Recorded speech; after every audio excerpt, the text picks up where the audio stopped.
Hello everyone, welcome to NCERT wallet. NCERT physics के chapter 4 में आप सभी बच्चों का हार्दिक स्वागत है। इससे पहले अपन ने एनसीईआरटी के 3 टॉपिक कंप्लीट कर चुके हैं। उसमें पहले टॉपिक को अपन ने लिया था मात्रक पद्धतियां एवं मात्रक, उसके बाद में अपन ने लिया था भौतिक राशियां और फिर उसके बाद में लिया था अपन ने त्वरण और गुरुत्वीय त्वरण।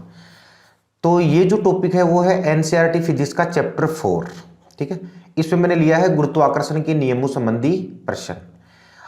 ठीक है भाई, गुरुत्वाकर्षण के नियमों संबंधी प्रश्न। और अपने को मालूम है कि इन नियमों का जो प्रतिपादन है वो किसने किया था? न्यूटन साहब ने किया था। तो सारी बातें आज इनसे संबंधित ही होंगी। क्या क्या नियम दिए गए थे, क्या क्या इनकी इक्वेशंस थी और क्या क्या क्वेश्चंस गुरुत्वाकर्षण के रेलवे, एसएससी या पुलिस के एग्जामिनेशंस में या बेसिक कंपटीशंस में बन सकते हैं। ठीक है, गुड इवनिंग भाई, गुड इवनिंग सभी को, good evening, good evening everyone, good evening, good evening, good evening.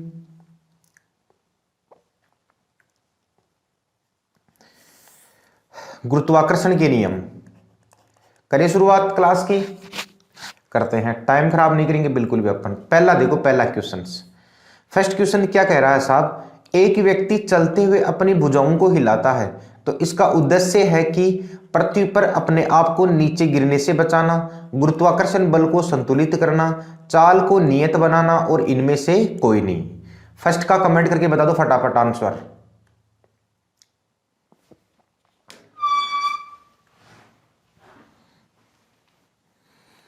First का कमेंट करके बता दो भाई। शाबाश, सही है। अपन जो भुजाओं को जो हलाते हैं ना, इसका एक ही उद्देश्य होता है, गुरुत्वाकर्षण बल को क्या करना? संतुलित करना। बस ये ध्यान रखना, गुरुत्वाकर्षण बल को संतुलित करने के लिए ही व्यक्ति अपनी भुजाओं को हिलाता है। बात समझ में नहीं आई क्या? गुरुत्वाकर्षण बल को संतुलित करने के लिए ही एक मनुष्य अपनी भुजाओं को हिलाता है। तो पहले का आंसर हो जाएगा बी। अब इसमें कोई समझाने वाली चीज नहीं है। अगला देखते हैं अपन। निम्न में से कौन सा संकेत सही सुमेलित नहीं है?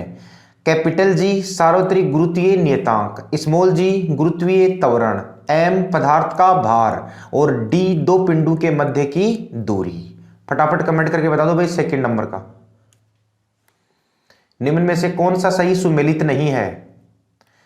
एक भी क्वेश्चन गलत नहीं होना चाहिए आज। ऐसे कॉन्सेप्ट रखो कि बिल्कुल तरीके से पढ़ो, फिर उसको करते हैं अपन। क्वेश्चन गलत नहीं होना चाहिए आज का। शाबाश, सही बच्चों का सही है। वेरी गुड अशोक, जीतू, सब बढ़िया है। एम, एम जो है ना, ये पहले भी अपन ने पहले वाले सीरीज में भी ये क्वेश्चन आया हुआ था। एम का मतलब क्या होता है? एम का मतलब होता है मास ऑफ ऑब्जेक्ट। ठीक है ना, या अपन बोल सकते हैं इसे पदार्थ का द्रव्यमान। तो पदार्थ के द्रव्यमान को एम से ही दर्शाया जाता है। पृथ्वी के द्रव्यमान को भी एम से दर्शाया जाता है। जबकि पदार्थ का जो भार होता है ना, भार का मतलब होता है वेट, तो इसका प्रतीक क्या होता है? डब्ल्यू होता है। अब डी जो ऑप्शन है, दो पिंडों के मध्य की जो दूरी है ना, दो पिंडों के मध्य की दूरी को अपन डी से भी डिनोट कर सकते हैं और अपन इसे आर से भी डिनोट कर सकते हैं। तो ये ध्यान रखना, अगर कहीं डी भी दिख जाए तो इसका मतलब है गुरुत्वाकर्षण के नियमों में लगने वाली दूरी है, और अगर आर भी है तो इसका मतलब है त्रिज्या या फिर दूरी है। इन दोनों में से एक बात है। छोटे छोटे से बिंदु सीखते जाओ ताकि अपन लेवल टेस्ट होता रहे अपना। तीसरा देखो क्या है। गुरुत्वाकर्षण का सार्वत्रिक नियम निम्न में से किन पर लागू होता है? खगोलीय पिंडों पर, दो वस्तुओं पर, सूर्य व पृथ्वी पर और उपरोक्त सभी पर। बताओ भाई कमेंट करके। तीसरा क्वेश्चन, गुरुत्वाकर्षण का सार्वत्रिक नियम निम्न में से किन पर लागू होता है? गुरुत्वाकर्षण का सार्वत्रिक नियम किन पर लागू होता है? शाबाश, गुरुत्वाकर्षण का सार्वत्रिक नियम उपरोक्त सभी पर लागू होता है, भले ही वो चाहे खगोलीय पिंड हो। अब खगोलीय पिंड में कोई भी ग्रह भी आ सकते हैं, सारे के सारे उपग्रह भी आ सकते हैं, सारी की सारी आकाश गंगा भी आ सकती हैं। ठीक है ना, क्वेश्चन कैसे भी घुमा फिरा कर पूछ सकता है। दो वस्तुओं का मतलब कोई भी ऑब्जेक्ट आ सकते हैं इसमें। ठीक है, और सूर्य और पृथ्वी, तो सूर्य और पृथ्वी भी एक प्रकार के खगोलीय पिंड ही तो हैं। ठीक है ना, एक प्रकार के कौन से पिंड हैं? खगोलीय पिंड है। तो गुरुत्वाकर्षण का जो सार्वत्रिक नियम है ना, यह सभी पदार्थों पर लगता है या सभी ऑब्जेक्ट्स पर लगता है, सभी खगोलीय पिंडों पर लगता है और सभी वस्तुओं पर लगता है। तो तीसरे का राइट आंसर हो जाएगा डी। गुड इवनिंग भी सभी को, गुड इवनिंग। चलते हैं अगले क्वेश्चन की ओर। फोर्थ नंबर क्या कह रहा है साहब, ध्यान से देखना। दो पिंडों के बीच लगने वाले बल का मान होगा दूरी के समानुपाती होगा, वर्ग के व्युत्क्रमानुपाती होगा, ए और बी दोनों, इनमें से कोई नहीं। बताओ कमेंट करके। बिल्कुल इजी सा क्वेश्चन है। दो पिंडों के बीच में लगने वाले बल का मान दूरी के मतलब बल का संबंध दूरी से पूछा है। शाबाश, करीब करीब बच्चों का सही है, ठीक है ना। किसके होता है, वर्ग के व्युत्क्रमानुपाती होगा। तो देखो बल के गुरुत्वाकर्षण के दो नियम दिए गए थे। एक नियम तो कुछ इस प्रकार से का कि बल जो है ना दो वस्तुओं के द्रव्यमानों के गुणनफल के समानुपाती होता है, और लगने वाला जो बल है यह दूरी के वर्ग के क्या होता है, व्युत्क्रमानुपाती होता है। तो अब इसको सॉल्यूशन हम करते हैं यहां पर। तो समीकरण 1 व 2 से, ठीक है ना, समीकरण 1 व 2 से, तो इसको ऐसे भी अपन लिख सकते हैं, F समानुपाती है m1 m2 अपॉन क्या हो जाता है, r स्क्वायर। ठीक है, तो समानुपाती जब हटता है तो नियतांक लगता है कैपिटल जी। कैपिटल जी का मतलब सार्वत्रिक गुरुत्वीय नियतांक। तो इस प्रकार से ये हो जाएगा। तो ये जो है ना ये है ओरिजिनल गुरुत्वाकर्षण बल के नियम का।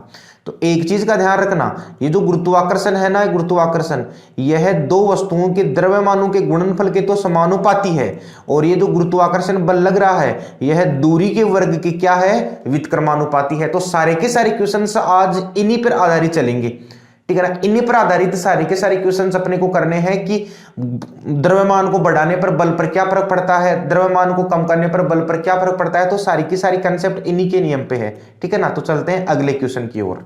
पांचवा क्वेश्चन देखो, अब थोड़ा सा लेवल हो जाएगा। गुरुत्वाकर्षण के नियमानुसार दो वस्तुओं के बीच की दूरी को आधा कर दिया जाए तो बल का मान क्या होगा, 4 गुना, 8 गुना, 2 गुना और 10 गुना। फटाफट कमेंट करके बताओ। दूरी को आधा करने की बात कर रहा है, ये क्वेश्चन में दूरी को आधा करने की बात कर रहा है। शाबाश, सही बता रहे हो। देखते हैं इधर, सही बता रहे हो। तो F इक्वल टू 1 अपॉन क्या है, आर स्क्वायर। यही है दूरी के साथ संबंध। जिसके साथ संबंध हो ना उसका पहले इक्वेशन लिख लो आप लोग। तो दूरी को आधे करने की बात कर रहा है, तो मुझे बताओ दूरी आधा होगा, आधा होगा तो गुरुत्वाकर्षण बल कितने गुना हो जाएगा, 4 गुना हो जाएगा। तो पहले का राइट आंसर क्या हो जाएगा, ए पहले का राइट आंसर हो जाएगा। सॉरी, पांचवे का राइट आंसर क्या है, ए है। अगला देखते हैं अपन। जब दो वस्तुओं को हवा में रखने पर F बल लगता है, उसी वस्तु को जल में डुबो देने पर बल का मान क्या होगा जब दूरी समान हो। बताओ भाई कमेंट करके। दो वस्तुओं को बिल्कुल शालीनता से जवाब देना, हड़बड़ाहट बिल्कुल भी मत करना, तरीके से जवाब देना, चाहे देना ही मत जवाब, ठीक है ना, गलत नहीं करना है। F बल लगता है उनको हवा में रखने पर, तो जल में डुबोने पर बल का मान क्या होगा, जल में डुबो देने पर बल का मान क्या होगा। अशोक जी सही बता रहे हो, बिल्कुल सही है भाई। मुझे बताओ F बल लगता है, मुझे बताओ जो गुरुत्वाकर्षण बल है ना, गुरुत्वाकर्षण बल, यह गुरुत्वाकर्षण बल पदार्थ के इस प्रकार से तो गुरुत्वाकर्षण बल का सूत्र होता है, ठीक है ना, इसी प्रकार से गुरुत्वाकर्षण बल का सूत्र होता है। तो कहने का मतलब जो गुरुत्वाकर्षण है ना, एक तो जो दो वस्तु है ना उनके द्रव्यमान पर निर्भर करता है। भाई दो वस्तुओं की किस पर निर्भर करता है, ये द्रव्यमान पर निर्भर करता है। और एक गुरुत्वाकर्षण बल दोनों वस्तुओं की दूरी पर निर्भर करता है। बोलो भाई किस पर निर्भर करता है, दूरी पर निर्भर करता है। अब मुझे बताओ हवा में रखने पर F बल लग रहा है, तो जल में डुबो देने पर, तो एक तो यहां पर हवा की बात की है, एक यहां पर जल की बात की है। तो मुझे बताओ ये दोनों के दोनों कोई ना कोई माध्यम हुए कि नहीं हुए, ठीक है ना। तो गुरुत्वाकर्षण बल कहीं पर भी माध्यम पर निर्भर करता है क्या, नहीं करता। तो बल क्या होगा, अपरिवर्तित रहेगा।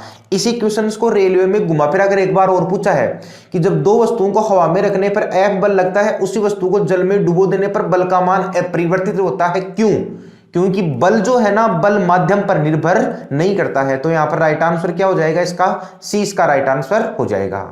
शाबाश, कुछ बच्चों ने बिल्कुल सही दिया है। चलते हैं अगले क्वेश्चन की ओर। अगला देखो भाई, सार्वत्रिक गुरुत्वीय नियतांक जी का मान किस वैज्ञानिक द्वारा दिया गया था। फटाफट कमेंट करके बताओ। हेनरी कैवेंडियस, गैलीलियो, अल्बर्ट आइंस्टीन और केपलर। 7वें नंबर का क्वेश्चन, फटाफट कमेंट करके बताओ। सार्वत्रिक गुरुत्वीय नियतांक जी, कैपिटल जी की बात कर रहा है ये। जी का मान किसके द्वारा दिया गया था, शाबाश, जी का मान किसके द्वारा दिया गया था, हेनरी कैवेंडियस के द्वारा, ठीक है ना। और जी का मान होता कितना है, 6.67 into 10 to the power -11 newton metre square upon क्या हो जाएगा भाई, किलोग्राम हो जाएगा। यही हो जाएगा जी का मान, ये कैपिटल जी का मान है। बोलो भाई ये किसका मान है, कैपिटल जी का मान है। स्मॉल जी का मान 9.8 आपको होता ही है, ठीक है ना। तो पहले का राइट आंसर हो जाएगा ए हो जाएगा। अल्बर्ट आइंस्टीन से संबंधित कई बातें याद रख लो, ठीक है ना। एक तो इन्होंने ध्यान रखना ऊर्जा द्रव्यमान का सिद्धांत दिया था, ठीक है, ऊर्जा द्रव्यमान का क्या दिया था सिद्धांत। तो क्वेश्चन पूछा जाएगा कि जो ऊर्जा द्रव्यमान का सिद्धांत ना, ये किस वैज्ञानिक ने दिया था, आइंस्टीन ने। इसी को बोला जाता है सापेक्षता का सिद्धांत, थ्योरी ऑफ रिलेटिविटी। सापेक्षता का कौन सा है सिद्धांत, तो सापेक्षता का सिद्धांत भी किसने दिया भाई, अल्बर्ट आइंस्टीन ने। और इसी ने ध्यान रखना प्रकाश विद्युत प्रभाव दिया था, प्रकाश विद्युत प्रभाव, ये दोनों बातें ध्यान रखना भाई, ये एग्जाम में पूछी गई चीज है। प्रकाश विद्युत प्रभाव भी किसने दिया था, अल्बर्ट आइंस्टीन ने। और ग्रहों की गति के नियम किसने दिए थे भाई, ग्रहों की गति के नियम किसने दिए थे, केपलर ने। तो थोड़ी सी एनसीईआरटी की 2-4 बातें पढ़ते हैं अपन इस क्वेश्चन से संबंधित। देखो इधर ये एनसीईआरटी की थ्योरी है। हेनरी केवेंडिश 1731 से 1810 ने एक सुग्राही तुला का प्रयोग करके जी का मान ज्ञात किया। जी का वर्तमान मान है 6.673 into 10⁻⁻11 newton metre square upon kilogram square. तो ये जो मान है ना, ये न्यूटन साहब ने नहीं दिया था, ये मान किसने दिया था, हेनरी केवेंडिश ने ये मान दिया था। तो ये ध्यान रखना, स्क्रीनशॉट ले लो इसकी, गलत मत कर देना इस क्वेश्चन को, क्योंकि ये नियम तो होता है गुरुत्वाकर्षण का न्यूटन के द्वारा दिया गया नियम, जबकि ये मान किसने दिया था, हेनरी केवेंडिश ने। गलत मत कर देना। अगला देखो, देखते हैं 8वें में। देखो, निम्न में से कौन सा कथन पृथ्वी के संदर्भ में असत्य कथन है। पृथ्वी का द्रव्यमान ये बता रखा है, पृथ्वी की त्रिज्या दे रखी है, पृथ्वी का औसत तापमान दे रखा है, पृथ्वी का घनत्व दे रखा है। फटाफट कमेंट करके बताओ 8वें का।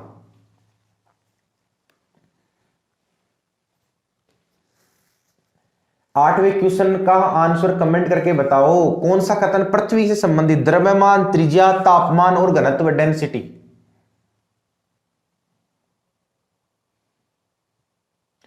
शाबाश, बिल्कुल। कुछ बच्चों ने पकड़ में किए। देखो, पृथ्वी का द्रव्यमान यही है 6 × 10⁻24 किलोग्राम, बिल्कुल सही है। पृथ्वी की त्रिज्या 6400 किलोमीटर है, सही है। पृथ्वी का औसत तापमान लगभग 15 डिग्री सेंटीग्रेड ही रहता है। लेकिन जो घनत्व है ना, घनत्व, पृथ्वी का घनत्व जो है ना, घनत्व ये कितना है, 5.52 ग्राम प्रति सेंटीमीटर क्यूब। ठीक है, तो ये इसका राइट आंसर हो जाएगा डी। पृथ्वी का घनत्व 9.8 ग्राम मीटर प्रति सेंटीमीटर क्यूब नहीं होता है। अब एक चीज का छोटा सा आप लोग और ध्यान रखना, मैं एनसीईआरटी से आपके लिए एक इंफॉर्मेशन और लाया हूं, जरा उसको ध्यान से देखना। इधर जो चीज है साहब, एक तो है पृथ्वी और एक है चंद्रमा, यह है खगोलीय पिंड, ठीक है। और इधर है द्रव्यमान और इधर क्या है, इसकी त्रिज्या है। तो मुझे बताओ, पृथ्वी का द्रव्यमान यहां पर कितना लिखा है, 6 × 10⁻24 kg। तो इसी का जो एग्जैक्ट मान है ना, वो एग्जैक्ट मान कितना होता है, 5.98 गुना 10⁻24 kg। ये इसका एग्जैक्ट मान है। रेलवे ने एक बार इसका एग्जैक्ट मान पूछा था, तो ये एग्जैक्ट मान भी ध्यान रखना है। अब इसकी त्रिज्या की बात करते हैं, तो पृथ्वी की त्रिज्या पढ़ने कितनी लिखी है, 6400 किलोमीटर। तो इसी को 6400 किलोमीटर को मीटर में अगर एग्जैक्ट लिखेंगे तो कितना लिखेंगे, 6.37 10⁻6 मीटर। ये ध्यान रखना, ये जो है ना, ये भी वैल्यू एक ही है और ये भी वैल्यू एक से गलत मत कर देना। चंद्रमा का द्रव्यमान कितना है, 7.36 इंटू 10⁻22 kg। और इसकी त्रिज्या कितनी है, 1.74 गुना 10⁻6 मीटर। ये ध्यान रखना, इसका स्क्रीनशॉट ले लो आप, ये इंपॉर्टेंट है दोनों के दोनों, और ये ऑथेंटिक डेटा है जो एनसीईआरटी से मैंने आपके लिए लिए हैं। तो पृथ्वी का द्रव्यमान है और चंद्रमा का द्रव्यमान व त्रिज्या है। 3-4 बातें यहां से अपनी क्लियर हो चुकी हैं। तो दोबारा से देख लो, पृथ्वी का द्रव्यमान 6 × 10⁻24 kg है, या आप लिख सकते हैं 5.98 गुना 10⁻24। पृथ्वी की त्रिज्या 6400 किलोमीटर है, या आप लिख सकते हैं 6.37 इंटू 10⁻6 मीटर। बात एक है, औसत तापमान 15 डिग्री है और इसका घनत्व कितना होता है, 5.52। यह माना जाता है कि सर्वाधिक घनत्व वाला जो ग्रह है ना, वो ये अपनी पृथ्वी है। और न्यूनतम जो घनत्व है ना, एक चीज और बता दो आपको, न्यूनतम घनत्व वाला ग्रह, ये क्वेश्चन पूछा गया था, मुझे एग्जाम का ध्यान नहीं है। बोलो भाई, न्यूनतम घनत्व वाला ग्रह, तो न्यूनतम घनत्व वाला ग्रह कौन है, शनि है। ठीक है, तो सर शनि का घनत्व कितना है, शनि का घनत्व है 0.6 ग्राम प्रति सेंटीमीटर क्यूब। इस प्रकार से है सर शनि का घनत्व। अब पानी का जो घनत्व है ना, एक चीज और बताऊं आपको, पानी का घनत्व होता है 1 ग्राम प्रति सेंटीमीटर क्यूब। तो पानी से भी कम घनत्व किसका है, शनि का। इसलिए पानी में तैरने वाला कौन सा ग्रह है, शनि है। ये क्वेश्चन पूछा गया था, ठीक है ना।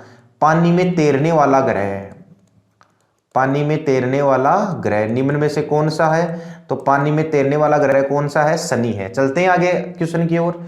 9 नंबर पर देखो साहब क्या कर रहा है, निम्न में से किस बल के कारण कोई पिंड धरती के केंद्र की ओर खिंचता है, द्रव्यमान, संवेग, गुरुत्वाकर्षण और आवेगी बल। फटाफट कमेंट करके बता दो, 1 सेकंड का क्वेश्चन है। किस बल के कारण कोई भी पिंड धरती की ओर खिंचता है? सभी को मालूम है, सभी का सही है, बहुत बहुत बढ़िया। वो कौन सा बल है? गुरुत्वाकर्षण बल है, ठीक है ना। कौन सा बल है? गुरुत्वाकर्षण बल है। अगला देखते हैं साहब, निम्न में से पृथ्वी की सतह से सार्वत्रिक गुरुत्वीय नियतांक संबंधित है? बताओ भाई कमेंट करके।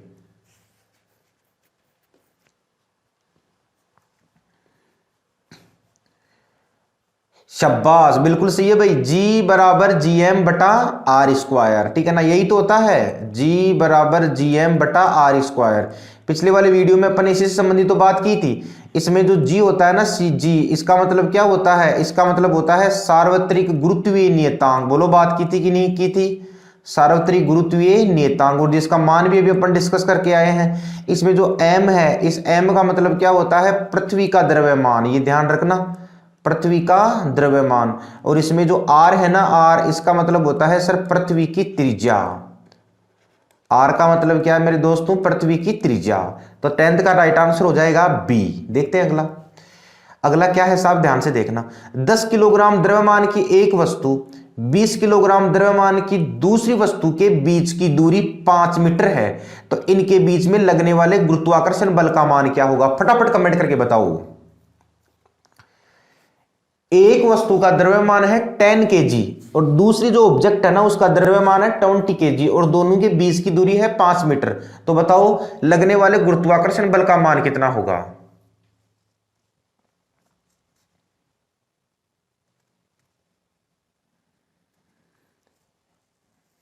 गुरुत्वाकर्षण बल का मान कितना होगा? शाबाश, कुछ बच्चों का देखो सही है जवाब, बाकी ज्यादा का सही नहीं है। देखते हैं अपन।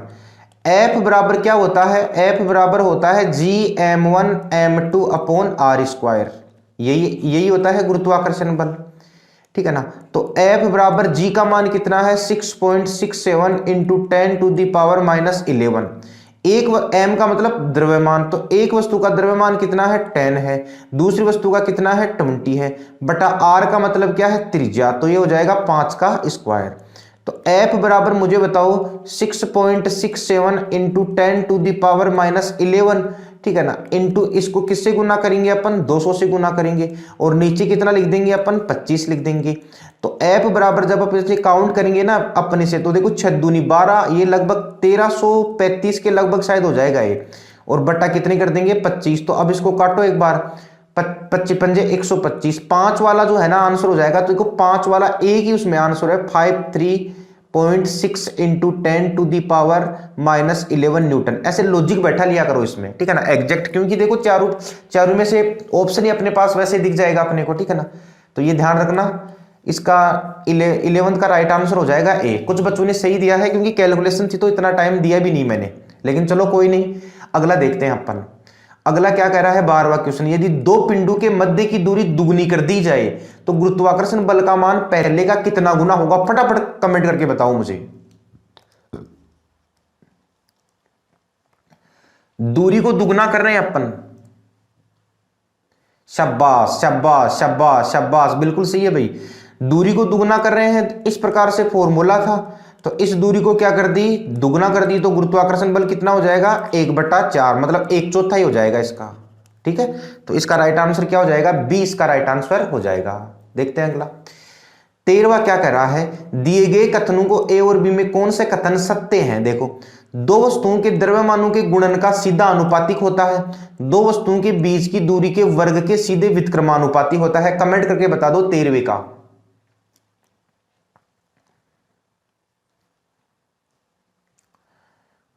कौन सा नियम सही है? शाबाश, बिल्कुल सही बता रहे हो। देखो ये बिल्कुल सही है ना, दो वस्तुओं के द्रव्यमानों के गुणन का सीधा अनुपातिक होता है बल। इसी प्रकार से तो लिखते हैं अपन m2, और दो वस्तुओं के बीच की दूरी के सीधे व्युत्क्रमानुपाती होता है, ये भी इसकी बात बिल्कुल सही है। ये लो साहब, तो दोनों की दोनों ही बात सही है। तो एक और दो दोनों, एक और दो दोनों क्या है? सत्य है। तो बी इसका राइट आंसर हो जाएगा। चलते हैं अगले क्वेश्चन की ओर। 4th क्वेश्चन देखो साहब, ब्रह्मांड की प्रत्येक वस्तु एक बल के साथ प्रत्येक अन्य वस्तु को आकर्षित करती है, जो होता है? फटाफट कमेंट करके बताओ एक बार। गुरुत्वाकर्षण बल के बारे में बात की इसने।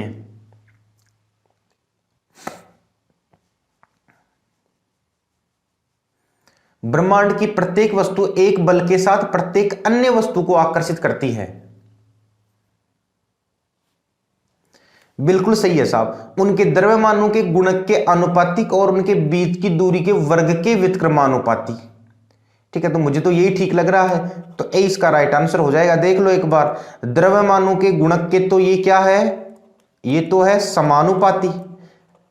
ठीक है ना, समानुपाती को आनुपातिक भी बोलते हैं, इसी का नाम है आनुपातिक, समानुपाती। ठीक है ना, और यह दूरी के वर्ग के क्या है, व्युत्क्रमानुपाती है। ये हो जाएगा व्युत्क्रमानुपाती। ठीक है भाई, चलते हैं अगले क्वेश्चन की ओर। 15वां देखो साहब क्या कह रहा है। नीचे दिए गए कथनों को ए और बी में से कौन से कथन सत्य हैं। जी का मान चंद्रमा पर पृथ्वी के समान ही होता है, बल दो वस्तुओं के मध्य दूरी के वर्ग के व्युत्क्रमानुपाती है। जी का मान सर आइजैक न्यूटन नामक वैज्ञानिक ने बताया। फटाफट कमेंट करके बताओ। 15वां क्वेश्चन,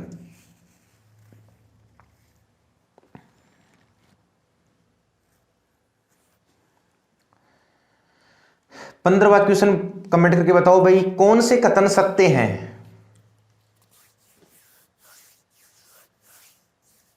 शाबाश, करीब करीब बच्चों का सही है।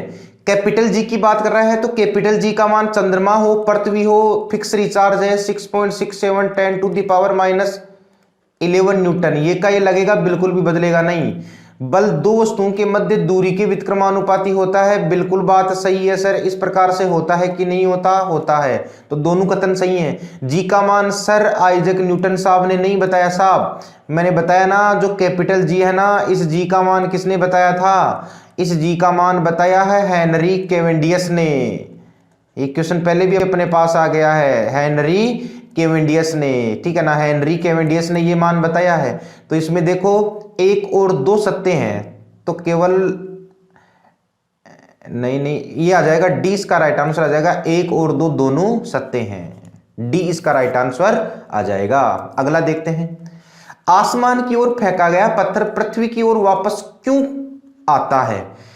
नीचे की ओर लगने वाला दाब इसे पृथ्वी की ओर खींचता है। अब केंद्रीय बल जो इसे पृथ्वी की ओर खींचता है, वस्तु द्वारा किया गया कार्य इसे पृथ्वी की ओर खींचता है। एक बल है जो इसे भूमि की ओर खींचता है। बताओ भाई, कोई भी पिंड नीचे क्यों आता है। इजी सा क्वेश्चन है बिल्कुल। कोई भी पिंड नीचे क्यों आता है। 16वें में बिल्कुल सही है। एक प्रकार का बल है जो इसे भूमि की ओर खींचता है, और जो बल है ना, उसी पर आज अपन चर्चा कर रहे हैं। ठीक है ना, उसी बल का क्या नाम है, गुरुत्वाकर्षण बल। कौन सा बल इसे पृथ्वी की ओर खींचता है भाई, गुरुत्वाकर्षण बल। तो 16वें का राइट आंसर हो जाएगा डी। आगे देखो 17वां क्या है साहब।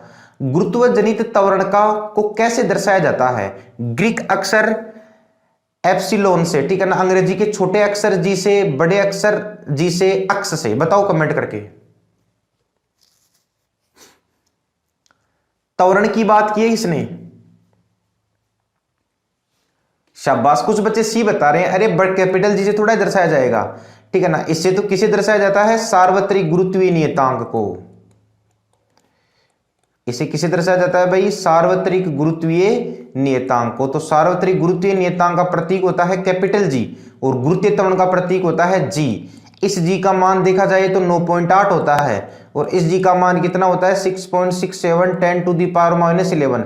इस जी की इकाई है मीटर प्रति सेकंड स्क्वायर, और इस जी की इकाई है newton metre square upon kilogram square. ठीक है ना, ये जो जी है ना, ये जी एक गुरुत्वीय त्वरण, ये जी एक सदिश राशि है, और ये जो कैपिटल जी है ना सर, कैपिटल जी यह है एक अदिश राशि है। इसमें कई प्रकार के अंतर मैं आपको तैयार करा सकता हूं। ठीक है ना, निम्न में से कौन एक गुरुत्वाकर्षण का उदाहरण नहीं है। ग्रहों के वायुमंडल को उनसे अलग होने से रोकना, ब्लैक होल के घूर्णन में सहायक, तारों को आपस में जोड़े रखना, चांद को अपनी कक्षा में स्थापित रहना। बताओ कमेंट करके, कौन गुरुत्वाकर्षण का उदाहरण नहीं है।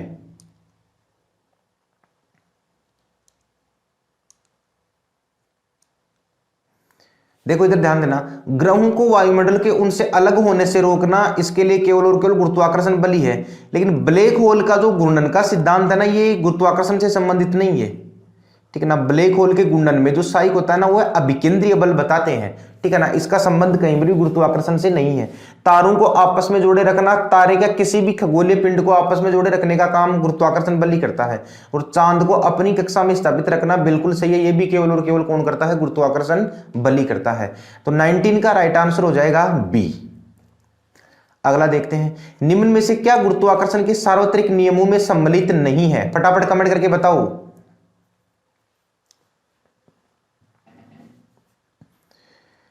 यह बल हमें पृथ्वी से बांधता है, बनता है नहीं, यह बांधता है। पृथ्वी के चारों ओर चंद्रमा की गति, चंद्रमा और सूर्य के कारण ज्वार, और चंद्रमा के चारों ओर पृथ्वी की गति। 20वें में बताओ, देखे आप, फिर मैं बताता हूं।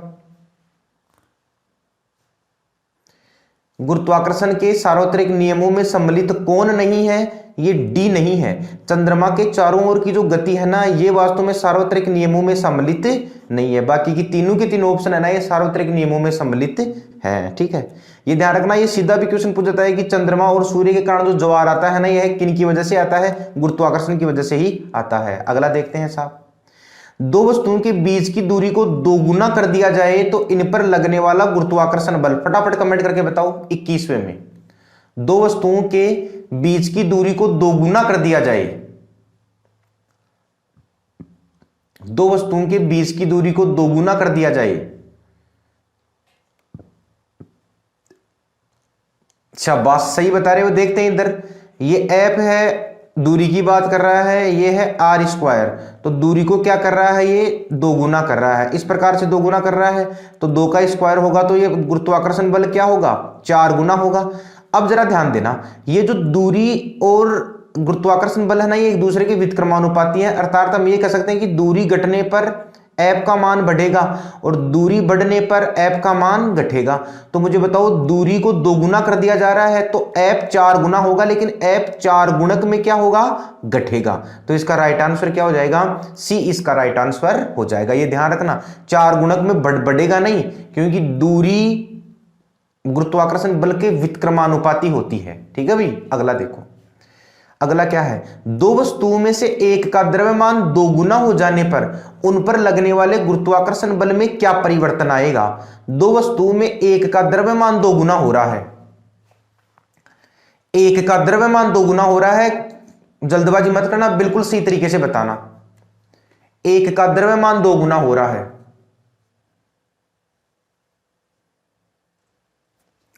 शाबाश, कुछ बच्चों का सही है, देख लेते हैं अपन, बहुत बढ़िया। ये क्या है भाई? m1 है, m2 है, तो इसमें एक का द्रव्यमान कितना कर रहा हूं मैं? 2 गुना। तो मुझे बताओ, दूसरे के द्रव्यमान को छेड़ रहा थोड़ा नहीं हूं, ठीक है ना। तो जब ये 2 गुना होगा तो एफ भी कितना होगा? 2 गुना होगा।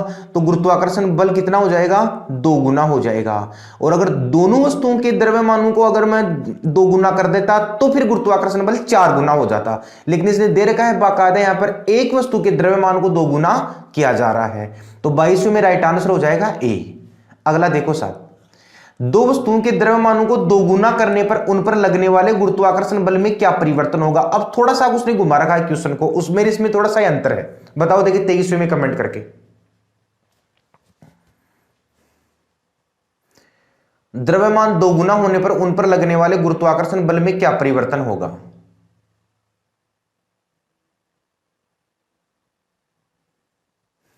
शाबाश, बिल्कुल सही है। अब की बार दोनों में तो अपन कर रहे हैं, ठीक है ना। तो दोनों में कर रहे हैं तो 2 गुना 2, तो गुरुत्वाकर्षण बल क्या हो जाएगा? 4 गुना हो जाएगा। तो इसका राइट आंसर क्या हो जाएगा?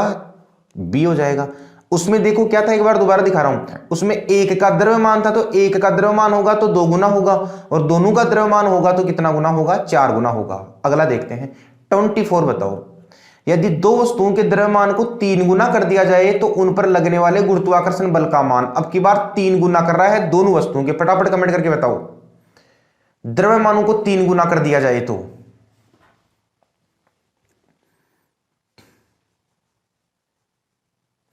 शाबाश, बिल्कुल सही है। 3 गुना करने की बात कर रहा है तो 3 गुना 3 तो कितना हो जाएगा? ये 9 गुना, ठीक है। तो कितना गुना हो जाएगा? 9 गुना हो जाएगा। तो आंसर कितना हो जाएगा? सी इसका राइट आंसर हो जाएगा। अगला देखो साहब, ब्रह्मांड की प्रत्येक वस्तु दूसरी को आकर्षित करती है। यह आकर्षण बल या गुरुत्वाकर्षण बल समानुपाती होता है। समानुपाती की बात कर रहा है ये, तो किसके समानुपाती होता है ये? ऊंचाइयों के गुणक के, द्रव्यमानों के गुणक के, आयतनों के गुणक के, या ऊर्जाओं के गुणक के। ये ऊर्जा है यहां पर, ऊर्जा, ऊर्जाओं के गुणक के। फटाफट कमेंट करके बताओ भाई। समानुपाती की बात कर रहा है, तो समानुपाती किसके होता है ऐप? शाबाश, किसके होता है भाई? किसके होता है भाई? द्रव्यमानों के। द्रव्यमानों के गुणक के समानुपाती है। द्रव्यमानों के समानुपाती नहीं है, दो वस्तुओं के द्रव्यमानों के गुणनफल के समानुपाती है। देखते हैं अगला। निम्न में से कौन सा एक संपर्क बल के अंतर्गत नहीं आता? बताओ कमेंट करके। 26वें में कौन एक संपर्क बल नहीं है? तनाव बल, गुरुत्वाकर्षण बल, घर्षण बल और पेशीय बल।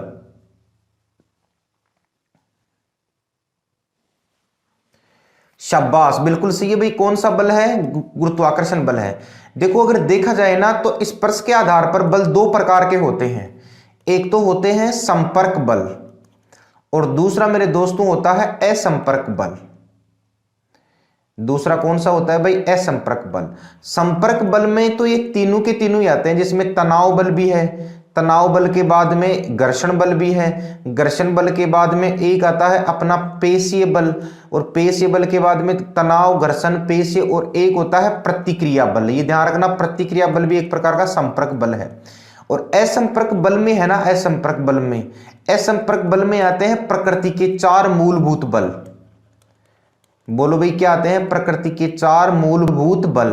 तो सर प्रकृति के चार मूलभूत बल कौन कौन से होते हैं? तो उनमें जो पहला बल होता है ना मेरे दोस्त, उसका नाम है नाभिकीय बल। तो नाभिकीय बल एक असंपर्क बल है। उसके बाद में एक बल होता है दुर्बल बल, इसे वनडरवाल बल भी बोलते हैं। इसके बाद में एक होता है विद्युत स्थिर बल, ठीक है ना, विद्युत स्थिर बल। और फिर एक होता है अपना गुरुत्वाकर्षण बल। इस प्रकार से चार बल होते हैं, प्रकृति के मूलभूत बल होते हैं। इसमें नाभिकीय बल प्रकृति का सबसे मजबूत बल है, और गुरुत्वाकर्षण बल प्रकृति का सबसे कमजोर बल है। ठीक है भाई, तो ये सारे के सारे कौन से बल आते हैं? असंपर्क बल के अंतर्गत आते हैं। अगला देखो 27वां क्या है? निम्न में से कौन प्रकृति का सबसे कमजोर बल है? नाभिकीय बल, विद्युत चुंबकीय बल, गुरुत्वाकर्षण बल और दुर्बल बल। फटाफट कमेंट करके बताओ कौन सा सबसे कमजोर बल है?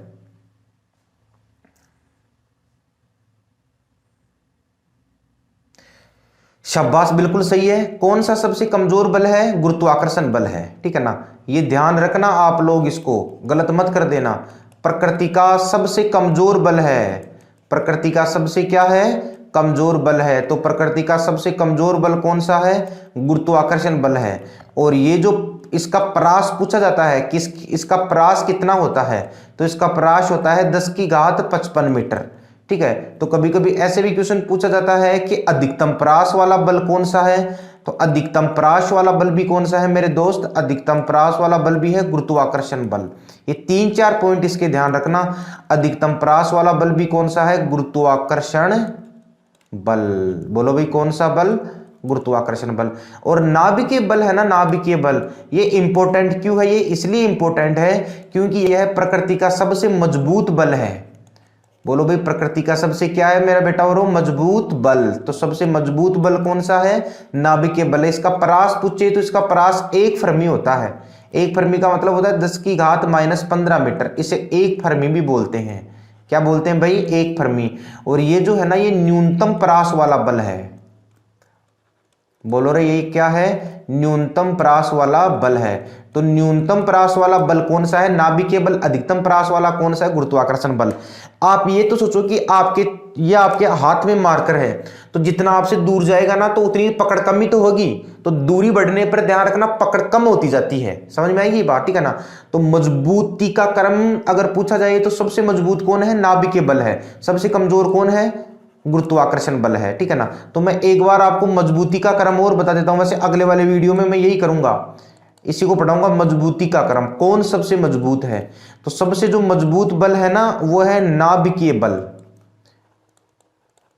दूसरा सबसे मजबूत बल है विद्युत चुंबकीय बल।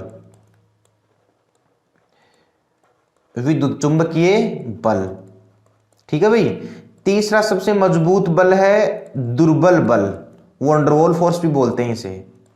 और चौथा सबसे मजबूत बल कौन सा है? गुरुत्वाकर्षण बल।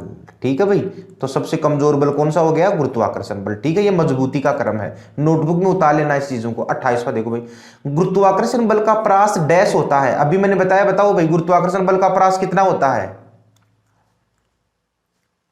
गुरुत्वाकर्षण बल का परास डैश होता है, बिल्कुल सही है। कितना होता है? 10 की घात 55 मीटर। ठीक है ना, तो 10 की घात 55 मीटर को कम परास थोड़ा ही है। तो अगर आपसे पूछे कि सर्वाधिक परास वाला बल कौन सा है, सर्वाधिक परास वाला बल भी अगर पूछे तो भी आपको क्या करना है? गुरुत्वाकर्षण बल। ये जो परास है ना 10 की घात -15 मीटर, ये मुझे बताओ किस बल का परास है? नाभिकीय बल का। बोलो भाई, ये किसका परास है? नाभिकीय बल का परास है। ठीक है ना, चलो भाई आगे 29 देखो, इंपॉर्टेंट क्वेश्चन है। विकसित लेजर व्यतिकरण मापी अंतरिक्ष एंटीना, इसको इलिसा भी बोलते हैं। ठीक है ना, इलिसा परियोजना का प्रायोजन क्या है? ये एक परियोजना चलाई थी। ये एक परियोजना किसने चलाई थी? ये परियोजना चलाई थी यूरोपियन अंतरिक्ष एजेंसियों ने। बोलो भाई, किसने चलाई थी? यूरोपियन अंतरिक्ष एजेंसियों ने ये यूरोपियन अंतरिक्ष एजेंसियों द्वारा चलाई गई एक परियोजना था। और इसका एक ही उद्देश्य था। क्या उद्देश्य था इसका? गुरुत्वीय तरंगों का संसूचन करना। ठीक है ना, मतलब उनके बारे में जानना। ये ध्यान रखना, ये नया क्वेश्चन मैंने आपको बता दिया है। ठीक है ना, यूरोपियन अंतरिक्ष एजेंसी द्वारा इलिसा नाम की एक परियोजना चलाई गई थी। उसका एक ही था, गुरुत्वीय तरंगों को समझना। स्क्रीनशॉट ले लो इसको, इंपॉर्टेंट लगा देना। कई बार क्वेश्चन रिपीट हुआ है रेलवे में और स्टेट पीसीएस में, आईएएस में भी क्वेश्चन रिपीट हुआ है। ठीक है भाई, 30वां देखो, पृथ्वी अपने अक्ष पर 4400 किलोमीटर प्रति घंटा की गति से घूमती है। इस तेज गति को हम अनुभव क्यों नहीं करते हैं? फटाफट कमेंट करके बताओ। अपने कक्ष में 4400 किलोमीटर प्रति घंटा की गति से घूमती है। 4400 किलोमीटर प्रति घंटा की गति से घूमती है, इसे अपन अनुभव क्यों नहीं कर पाते हैं? देखो पहला ऑप्शन क्या है? पृथ्वी के आकार की अपेक्षा हम बहुत छोटे हैं। अपने अक्ष में पृथ्वी की गति की अपेक्षा हमारी गति शून्य है। संपूर्ण वायुमंडल भी चलायमान है। पृथ्वी का गुरुत्वाकर्षण निरंतर हमें पृथ्वी के केंद्र की ओर खींच रहा है। तो इसका राइट आंसर क्या हो जाएगा? इसका राइट आंसर हो जाएगा बी, क्योंकि पृथ्वी की जो गति है ना उसके सापेक्ष अपनी गति बिल्कुल भी नहीं है। समझ में आ गई बात? इसीलिए अपन इस तेज गति को अनुभव नहीं कर पाते हैं। इंपॉर्टेंट क्वेश्चन है ये, इंपॉर्टेंट लगा देना इसे। अगला देखो भाई, पृथ्वी के चारों ओर परिक्रमा कर रहे कृत्रिम उपग्रह पृथ्वी के नीचे इसलिए नहीं गिरता क्योंकि पृथ्वी का आकर्षण, बताओ कमेंट करके।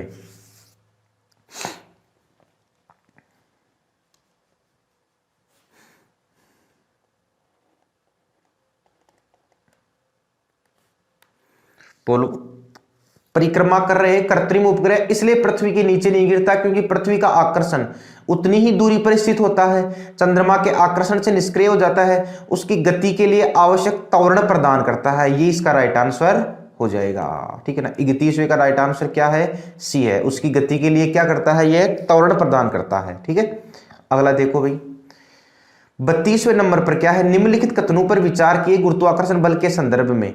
यह बल किन्हीं कोई भी दो पिंडों के मध्य लगता है। यह प्रकृति का सबसे मजबूत बल है। विभिन्न आकाश गंगाओं और सौरमंडल के स्थायित्व के लिए जरूरी है। यह न्यूनतम परास वाला बल है। फटाफट कमेंट करके बताओ। अच्छा क्वेश्चन है, लेवल का क्वेश्चन है।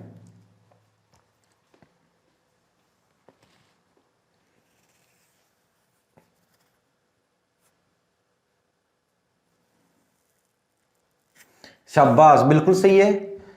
मुझे बताओ, यह किन्हीं भी दो पिंडों के बीच लगता है क्या? ये बिल्कुल इसका सही है। यह प्रकृति का सबसे मजबूत बल है क्या? नहीं है सर, यह तो प्रकृति का सबसे मजबूत बल नहीं है। यह तो प्रकृति का सबसे क्या है? कमजोर बल है। तो ये कथन गलत हो गया। विभिन्न आकाश गंगाओं और सौरमंडल के स्थायित्व के लिए जरूरी है क्या? जी बिल्कुल जरूरी है। यह न्यूनतम परास वाला है क्या? नहीं है साहब, इसका तो परास सबसे अधिक होता है। तो इसको तो बोला जाता है अधिकतम परास वाला बल। क्या बोला जाता है भाई? अधिकतम परास वाला बल। और मैं आपको बता दूं कि इसका परास कितना होता है? 10 की घात 55 मीटर। तो पहला और तीसरा कथन सही है, तो इसका सी इसका राइट आंसर आ जाएगा, फर्स्ट और थर्ड। बात समझ में नहीं आई क्या? ठीक है ना, प्रकृति का सबसे कमजोर बल है गुरुत्वाकर्षण बल। प्रकृति का सबसे मजबूत बल पूछे तो प्रकृति का सबसे मजबूत बल अभी तो मैंने आपको बताया है, कौन सा बल होता है? नाभिकीय बल, न्यूक्लियर फोर्स, ठीक है ना। और इसका प्रयास कितना होता है? 1 फर्मी या 10⁻⁻15 मीटर। चलते हैं अगले क्वेश्चन की ओर। 33वां क्वेश्चन क्या कह रहा है देखते हैं। यदि दो पिंडों के मध्य की दूरी 6 गुना कर दी जाए तो गुरुत्वाकर्षण बल का मान पहले का कितना गुना हो जाएगा? फटाफट कमेंट करके बताओ। दो पिंडों के मध्य की दूरी 6 गुना कर दिया जाए तो गुरुत्वाकर्षण बल का मान पहले का कितना गुना होगा? तो गुरुत्वाकर्षण बल का मान पहले का कितना गुना होगा? बिल्कुल सही है भाई, कितने गुना हो जाएगा? 1/36 गुना। बोलो कितने गुना? 1/36 गुना। ठीक है भाई, अगला देखते हैं अपन। न्यूटन ने केपलर के डैश नियमों का प्रयोग गुरुत्वाकर्षण के नियमों का परिकलन करने में किया। इंपोर्टेंट लगा दो इस क्वेश्चन को, very very important, very very important. Newton ने केपलर के डैश नियमों का प्रयोग गुरुत्वाकर्षण के नियमों का परिकलन करने में किया। बताओ भाई, केपलर के 3 नियम दिए गए थे ना, मैं आपको बता देता हूं। देखो, केपलर का जो प्रथम नियम है ना, इस प्रथम नियम को तो कहते हैं कक्षाओं का नियम। केपलर का प्रथम नियम क्या कहलाता है भाई? कक्षाओं का नियम, ठीक है ना। इसी में इन्होंने सर्वप्रथम पहले यह बताया था कि जो ग्रहों जो कक्षा में चक्कर लगाते हैं ना वो दीर्घवृत्ताकार है, ठीक है ना। केपलर का दूसरा जो नियम है यह है समान समय में समान क्षेत्रफल का नियम। इसी को क्या कहते हैं भाई? क्षेत्रफल का नियम। समान समय में समान क्षेत्रफल तय करता है और इसे कहते हैं आवर्तकाल का नियम।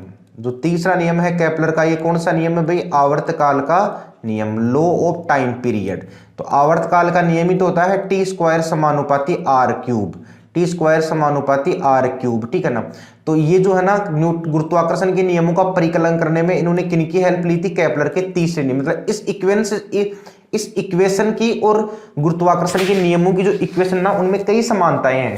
क्योंकि देखो इस इक्वेशन में भी क्या है कि जैसे जैसे दूरी बढ़ेगी वैसे वैसे आवर्तकाल भी बढ़ेगा। समझ में आया बात? ठीक है ना। तो यही चीजें, कई चीजें न्यूटन ने भी अपने नियमों में बताई थी। तो इसका राइट आंसर क्या हो जाएगा?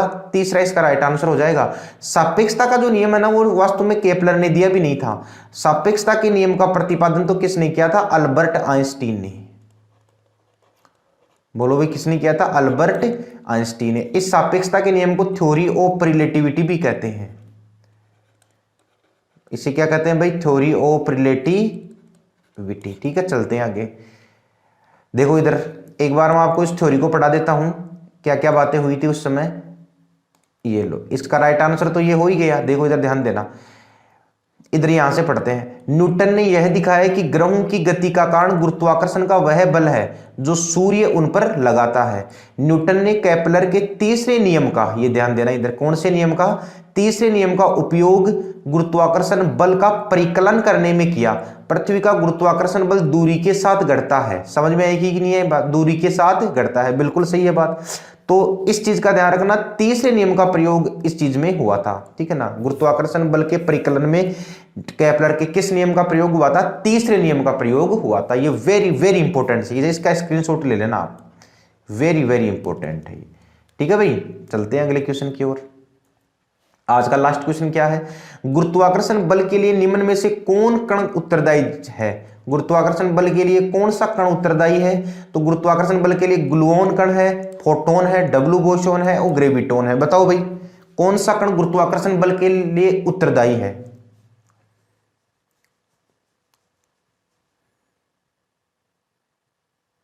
शाबाश, बिल्कुल सही है। कौन सा कण है? ग्रेविटोन है। तो आज अपन ने जो गुरुत्वाकर्षण के जो 2 नियम पढ़े थे, 2 नियम ही थे, ज्यादा क्वेश्चन नहीं थे इनके, लेकिन फिर भी अपन ने इनके कितने एमसीक्यू कवर कर लिए हैं? 35 एमसीक्यू अपन ने इनके कवर कर लिए हैं, केवल और केवल गुरुत्वाकर्षण के नियमों संबंधित ही थे। अगला जो टॉपिक है ना, अगला टॉपिक, नेक्स्ट टॉपिक मैं आपको बता देता हूं ताकि आप तैयार रहे। नेक्स्ट टॉपिक होगा अपना बल। बल का मतलब क्या होगा? फोर्स, ठीक है। इसी में ही प्रकृति के 4 मूलभूत बल भी आ जाएंगे, ठीक है, और इसी में ही सारी कंसेप्ट आ जाएगी। इसके न्यूमेरिकल भी अपन लेंगे प्लस इसकी थ्योरी भी अपन लेंगे। ठीक है भाई, तो मिलते हैं अगले वीडियो में, तब तक के लिए धन्यवाद। God bless you.